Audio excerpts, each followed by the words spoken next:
You were 19 when the palace took you. No trial, no consent. Just silk and silence. You think this is desire. It isn't. It's surveillance. Behind the curtain isn't a lover. It's power learning how to listen. Her name was Wu Zetian, the only woman to rule China as emperor, and what she built inside the palace worked so well that history erased the men and called her a monster to sleep at night. This isn't a scandal, it's a system, and once you understand it, you'll never see power the same way again. Subscribe, because history only hides what still works. The Summoning. At 19, you still believe selection means survival. You believe silk is privilege, silence is protection, obedience is safety. Tonight, all three will be used against you. The bath is ceremonial, not cleansing. Warm water poured by hands that never meet your eyes.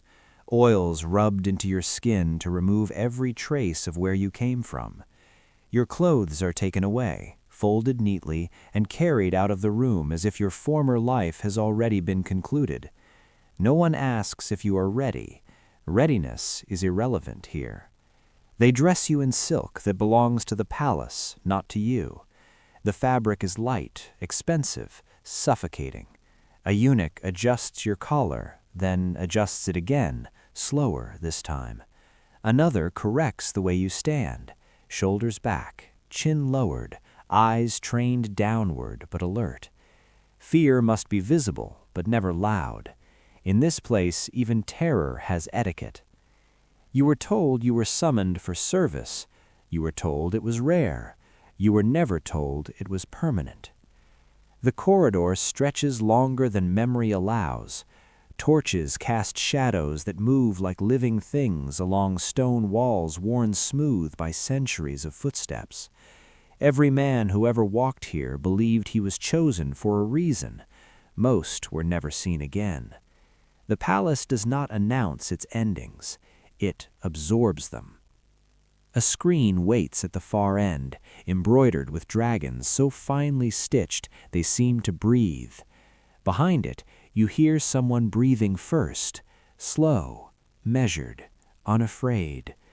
The sound is not intimate, it is administrative.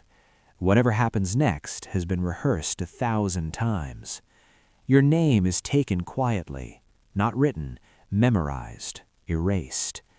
This is not a court audience. There are no witnesses, no scribes, no legal record. And yet nothing about this is unofficial. This is how power operates when it no longer needs justification. The woman behind the screen is not an emperor. She is something far more unsettling. Wu Zetian did not rise from indulgence. She rose from understanding how easily people disappear. Born into a world that did not bend for women, she learned early that silence was not virtue, it was erasure. While boys studied classics aloud, she read in shadows. While others memorized obedience, she memorized history, not the stories of glory, but the patterns of survival. At 14, she entered the palace as a minor concubine, an honor according to the court, in reality a beautifully managed prison. The palace was not a home, it was a system designed to sort human beings into relevance and absence. Hundreds of women waited their entire lives to be noticed. Most never were. Wu did not wait, she watched. She learned how power moved without speaking. When the emperor died, tradition demanded her disappearance. Former concubines were not allowed futures. They were sent to monasteries to fade politely. Wu entered seclusion at 26, expected to vanish from history. She did not. Years later, she returned to the palace under circumstances historians still argue over. What they agree on is this: no one returns by accident. Against every rule, Wu became consort to Gaozong, the son of the man who once owned her fate. It was taboo. It was dangerous. It worked. Rivals vanished without trials. Titles shifted without blood. When the emperor grew ill, Wu spoke for him.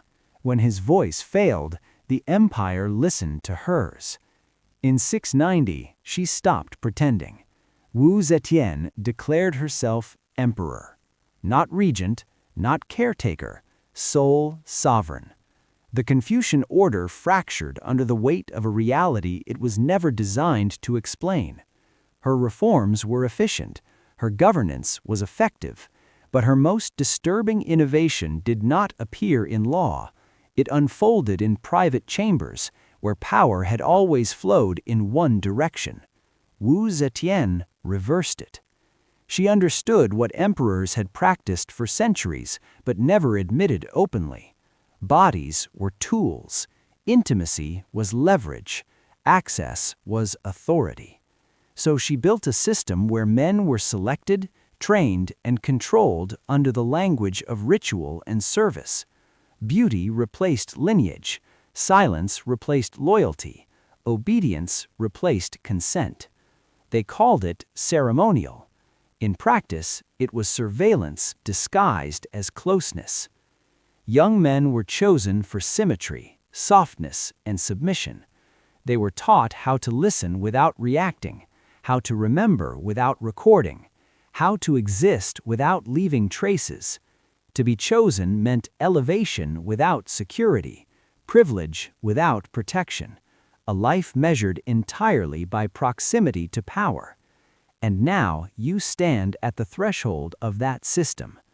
The screen begins to shift, not fully, just enough to remind you that retreat is no longer an option. Wu Zetian does not look at you as a person, she evaluates your posture, your breathing, your hesitation. She is not seeking desire, she is confirming vulnerability. You finally understand what the silence means. This night will not make you powerful, it will make you necessary. And inside this palace, necessity is the most dangerous position a human being can occupy. Because once you step forward, you are no longer missing, you are absorbed. And history will never ask what happened to you next. The girl who learned how people disappear. Before she ruled men, she learned how women were erased. Before she built fear, she memorized humiliation. Before she demanded obedience, she survived obedience. Wu Zetian did not grow up dreaming of power. She grew up learning how quickly a human life could be dismissed without sound. In Sichuan, girls were not beaten into silence, they were ignored into it. Their words faded before leaving their mouths. Their futures were settled by customs older than memory. Wu noticed this early. She noticed that invisibility was not weakness, it was preparation. While boys recited classics aloud, Wu studied them in shadows, not to admire the past, but to expose its pattern. Every dynasty praised order. Every dynasty crushed those who disrupted it. And every dynasty claimed morality while practicing convenience. Wu learned that belief systems were not truths, they were tools used by those already holding power. At 14, the palace swallowed her whole. The imperial court did not welcome young concubines, it processed them. Their names were recorded once and then forgotten. Their value existed only in proximity to the emperor's attention. Most would never be touched, many would never be seen. Some would vanish so quietly that even their families would stop asking questions. Wu learned the second rule immediately. The palace does not reward beauty, it rewards usefulness. She was ignored, and that saved her. While others competed for glances, Wu listened. She learned who controlled schedules, who delayed messages, who whispered accusations that never reached paper. She saw ministers fall without trials. She saw families erased without executions. The palace perfected cruelty by removing spectacle. When the emperor died, the system revealed its final lesson.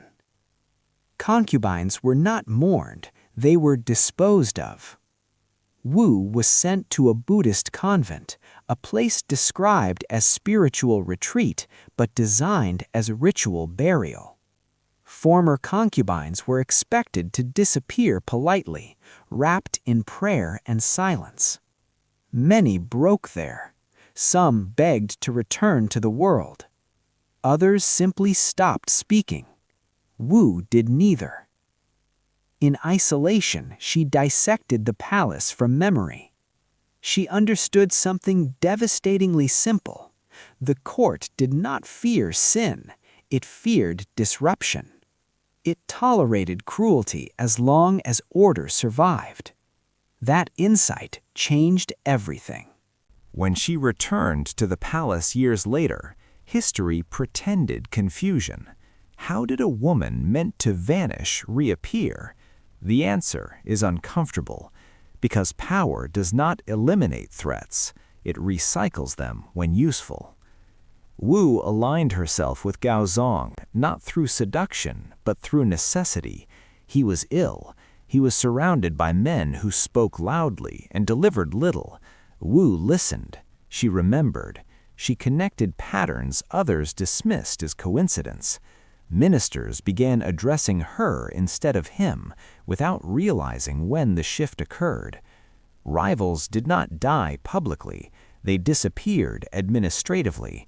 Demotions without explanation, transfers without return, accusations whispered but never proven.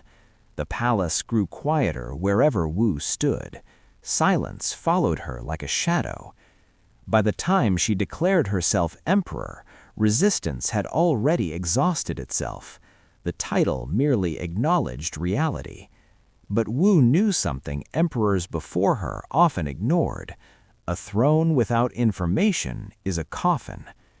She remembered what she had endured as a concubine, how access controlled survival, how intimacy dissolved resistance, how fear operated best when proximity replaced distance. Men had used this mechanism openly for centuries. Wu chose to formalize it. What followed was not indulgence, it was design. Young men were selected not for loyalty, but for disposability. Beauty was currency. Silence was insurance. Families were compensated or quietly pressured into compliance.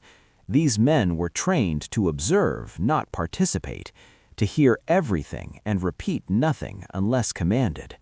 They were taught that favor was temporary and replacement inevitable. The palace whispered scandals because scandal was safer than analysis. What truly terrified the court was not morality, it was realization. Wu Zetian had taken the most ancient structure of power and inverted it without apology. Desire became surveillance, intimacy became administration, bodies became instruments. This system did not begin as excess, it began as control. And control, once perfected, never stops expanding. Because the men who entered these chambers believing they were chosen soon learned something far worse. They were not chosen, they were consumed. And once consumed, the palace never lets go. When power learned to feed, they thought they were being honored. They thought proximity meant protection. They learned too late that closeness was the punishment. The system did not announce itself. It never does. By the time the court realized something new existed inside the palace, it was already complete.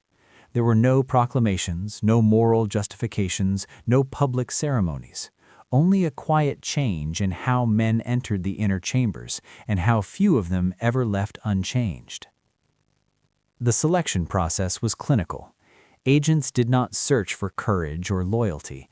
They searched for vulnerability. Young men without powerful families, faces that drew attention without demanding respect, bodies that could be shaped, silenced, replaced. Beauty was not admiration here. It was evidence of disposability. Intelligence was tolerated only when paired with obedience. Ambition was a flaw. Some were offered willingly by families who mistook proximity for safety. Others were taken through recommendations that could not be refused. A summons arrived.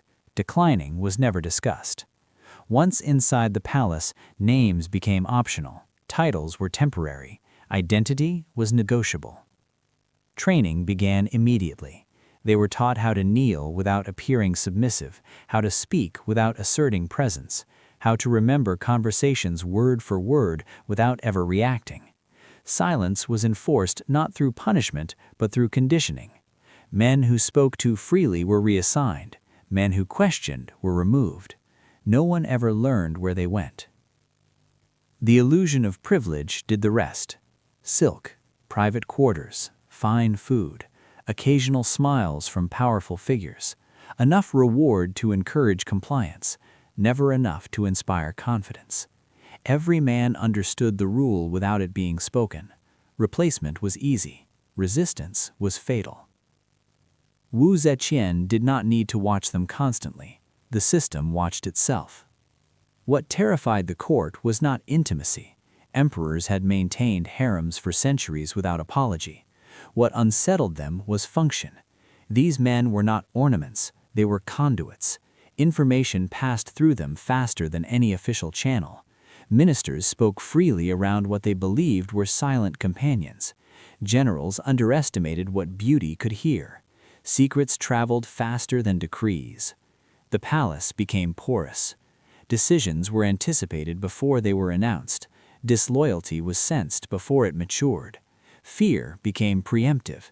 Officials began censoring themselves in rooms they once considered private. The walls did not need ears anymore. The men provided them. One favorite rose too quickly.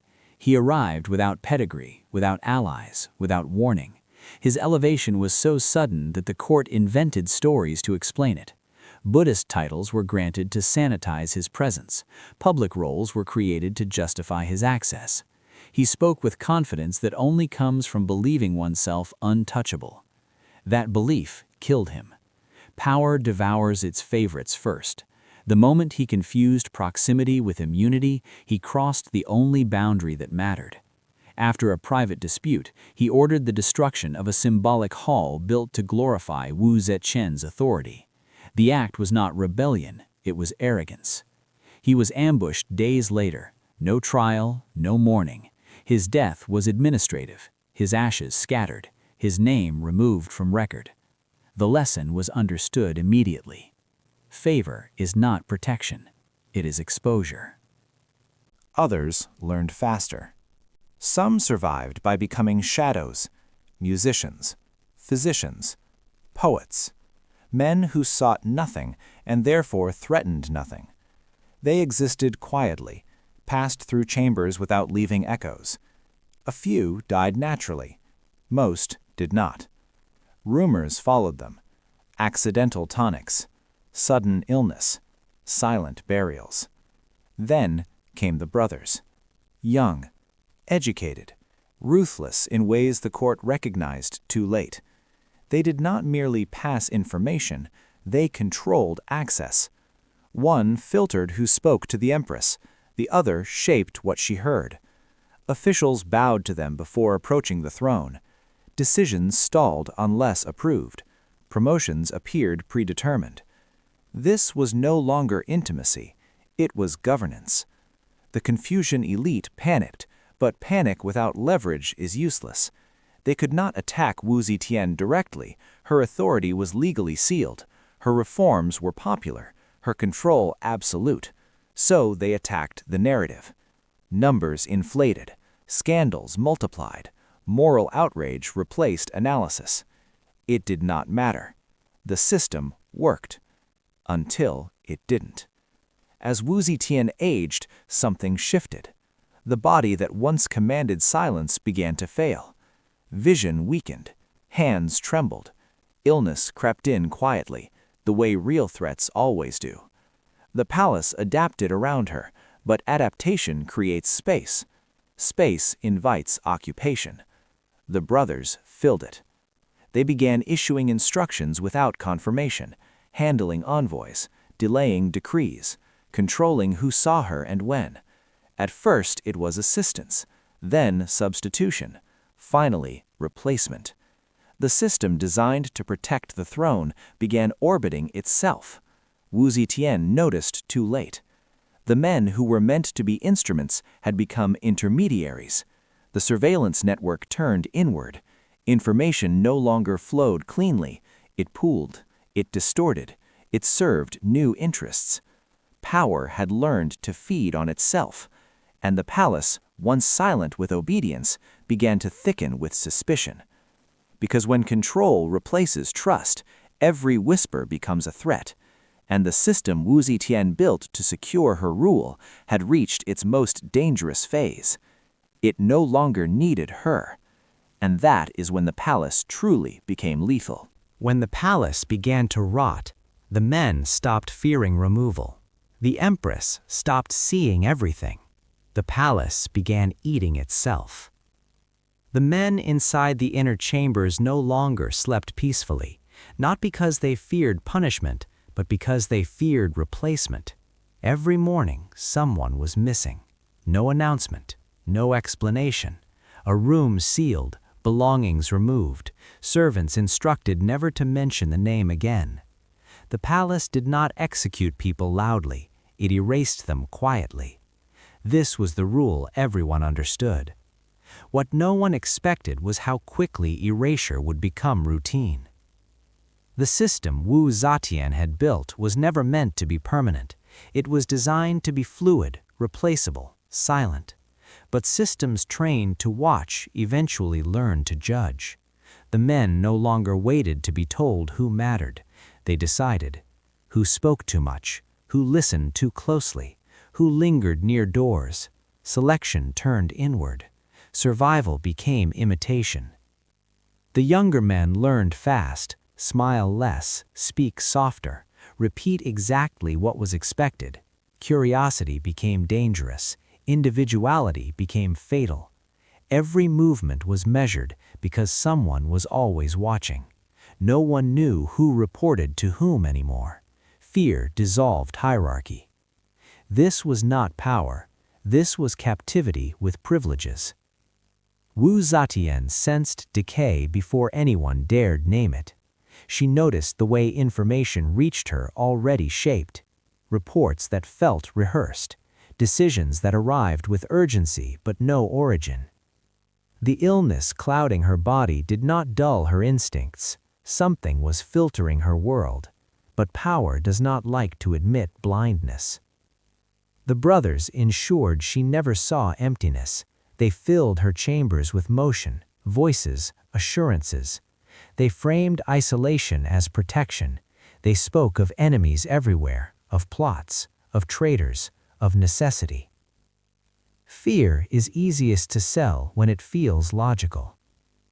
And Wu Zetian, who had ruled by understanding fear, now lived inside it. Only certain men were allowed near her. Only certain voices reached her ears. The rest of the palace existed as rumor. Her body weakened, her sleep fractured, time lost shape. The empire still moved, but she no longer felt its pulse directly. She had become dependent. That dependence poisoned everything. Outside the inner chambers, the court suffocated. Officials waited days for audiences that never came. Decrees stalled, appointments froze. No one knew whether decisions were hers or filtered through others. Authority blurred. When power becomes ambiguous, ambition multiplies. The palace grew paranoid. Servants whispered of sealed rooms that smelled wrong, of incense burned too heavily, of baths drawn too often, of nights that never ended. Rumors spread not because they were proven, but because silence demanded explanation. Wu Zetian was no longer feared, she was feared for. And that distinction is lethal. The men closest to her mistook proximity for permanence. They controlled access, they delayed messages, they reshaped reality in her absence. The system no longer protected the throne. It protected itself. Wu Zetian realized the truth in fragments. The palace was quiet, but not obedient. Still, but not loyal. The silence had changed character. She had built a structure where fear replaced trust. Now trust had nowhere to return. Every figure near her could be betraying her, and every absence could be intentional. Power without certainty is a prison. The cage closed without sound. Beyond the inner chambers, alliances formed without names. Not conspiracies, understandings. Old generals, senior ministers, men who had survived her rise and now watched her disappear behind curtains and intermediaries. They did not speak of rebellion, they spoke of resolution. The palace did not prepare for conflict, it prepared for removal. One morning, the music did not play. The guards changed without announcement. Corridors stood empty longer than usual. Wu Zetian waited for reports that never arrived, and for the first time since she entered the palace as a girl, she understood the most terrifying truth of all. She was no longer the one being watched. She was the one being decided. Collapse does not fall in a single moment. It leaks, decays, and then turns inward. By the time anyone notices, it is already finished. Collapse did not arrive with shouting or steel. It arrived disguised as routine. The palace still woke at the same hour. Servants still bowed. Documents were still sealed. But something essential had drained away. Decisions no longer felt anchored. Orders contradicted each other. Authority echoed instead of commanding. Wu Zetian sensed it first in the pauses. Messages took longer to reach her. Faces she once recognized avoided her eyes. The inner chambers felt crowded yet empty, filled with movement but stripped of meaning. She was emperor in title, but the empire now reached her through narrow corridors controlled by others. Power, once immediate, had become mediated. The brothers understood collapse before anyone else. They had learned the final rule of systems built on fear. When trust dies, speed becomes survival. They tightened access further, reduced audiences, simplified information. They spoke of threats everywhere, external enemies, internal traitors, conspiracies waiting for weakness. Fear justified every delay. Fear excused every decision made without her. Wu Zetian listened, because isolation leaves few alternatives. Her body betrayed her daily. Fever blurred time. Sleep came in fragments. Memory slipped, then returned too late. The woman who once ruled through clarity now ruled through endurance. She signed documents without reading every line. She trusted voices that had become too familiar to question. The palace noticed. Officials began to realize something unthinkable. The throne no longer decided, it reacted. And reaction is not rule, it is vulnerability. Senior ministers stopped competing for favor and began preparing for survival. Generals counted loyalties instead of victories. Eunuchs listened without committing. No one announced dissent. They practiced distance. Rumors hardened into expectation. The inner chambers were described as sealed, perfumed, decaying. The empress was spoken of as present but unreachable, alive but already absent. Fear shifted direction. People no longer feared Wu Zetian's judgment. They feared being associated with her decline. That fear sealed her fate. The coalition did not form in secret rooms. It formed in silence. Men who had once bowed deeply now bowed shallowly. Guards changed shifts without explanation. Orders were followed slowly, carefully, with room for interpretation. Obedience became conditional. The brothers mistook stillness for control. They believed surveillance could replace legitimacy. They believed proximity could outlast perception. They were wrong. Power tolerated their presence only while Wu Zetian's shadow remained absolute. As that shadow thinned, they became visible. Visibility is fatal. One morning, the palace did not perform its rituals. No music, no announcements. The gates remained closed longer than usual. Armored footsteps echoed where silk once whispered. The change was quiet enough to feel unreal. The brothers were seized without warning. No charges were read, no defense allowed. They were dragged from their chambers still wrapped in night robes, stripped of the authority they believed permanent. One attempted negotiation, the other begged. Neither mattered. Systems that collapse do not argue, they conclude. Their executions were immediate, public enough to instruct, final enough to erase doubt. Heads displayed where foreign envoys once passed. The message was unmistakable. The system had purged its instruments. Wu Zetian was awakened by unfamiliar voices. She understood before anyone spoke. Power leaves a distinct silence when it departs. She was presented with documents already prepared, words chosen carefully, ceremonial language that pretended inevitability was mercy, abdication framed as protection, survival framed as dignity. She signed. The hand that had once shaped an empire trembled as ink stained her nail. No one wiped it away. When emperors fall, history offers tragedy. When empresses fall, history offers distortion. Wu Zetian was moved to a secondary palace, not imprisoned but rendered irrelevant. Reports ceased. Visitors vanished. Her world shrank to walls and unfamiliar servants trained not to answer questions. She lived briefly in the space between existence and erasure. When she died, there was no spectacle, no procession, no public mourning, no careful recording of dates. What followed was far more thorough than death. Records were edited, names removed. The institution she built dissolved overnight. Her reforms reassigned, her authority reframed as excess. In Confucian texts, she became a warning.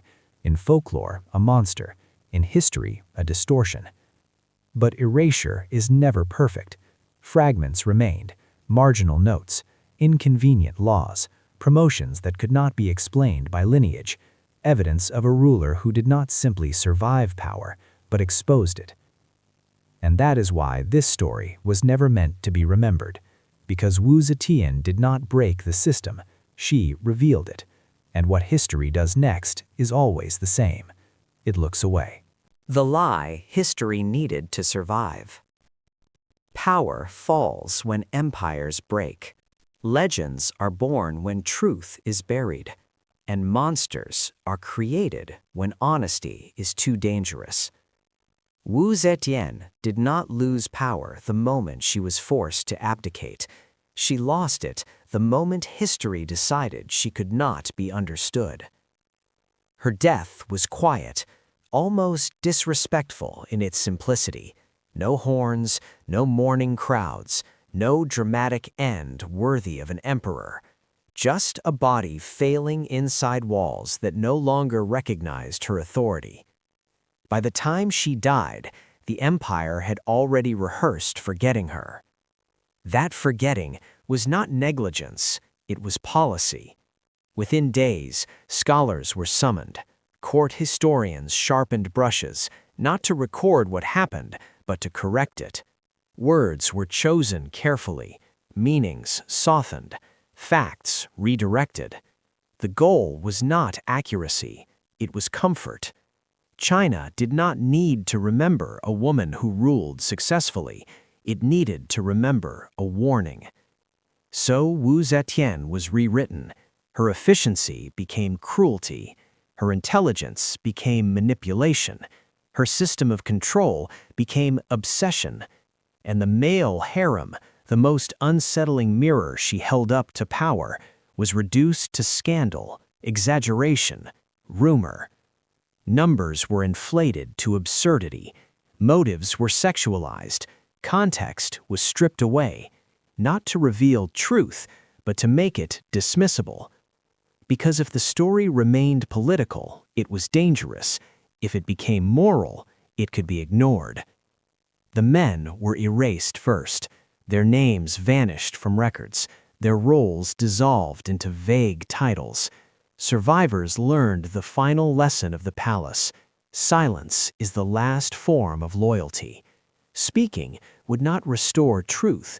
It would only ensure disappearance. The institution itself was dismantled overnight, as if destroying the structure could undo the revelation it represented, as if reversing the gender of power had not exposed the same machinery emperors had always used. And slowly, tradition returned. Men ruled openly again. Women vanished politely again. Harems resumed their familiar shape. History breathed easier. But something had cracked, because Wu Zetian had not created something new. She had revealed something old. She proved that power does not change with gender. It changes only in appearance. The same surveillance, the same coercion, the same use of bodies as leverage. The only difference was who held the blade, and that was unforgivable. Centuries later, scholars still argue about her legacy, never noticing their own fear in the debate. They ask whether she was monstrous, tyrannical, unnatural. They rarely ask the question that matters. Why did the system work? Why did it terrify the courts so deeply that it had to be buried beneath myth and shame? Because Wu Zetian did what no ruler before her had done so openly. She stripped power of its moral disguise. She showed that intimacy has always been political, that consent inside empires is conditional, that obedience dressed as honor is still obedience. The young men who entered the palace believing they were chosen learned the truth too late. They were not victims of excess. They were witnesses to honesty. And honesty is dangerous in systems built on illusion. Wu Zetian was not punished for desire. She was punished for clarity. History could tolerate cruelty. It could tolerate blood. It could tolerate endless wars fought by men. What it could not tolerate was a woman proving that the rules were never sacred, only enforced. So she was turned into a monster. Because monsters allow society to sleep peacefully. Truth does not. And that is the real horrifying reality of Wu Zetian's male harem. Not what happened inside those chambers, but how desperately the world needed us to forget why it worked.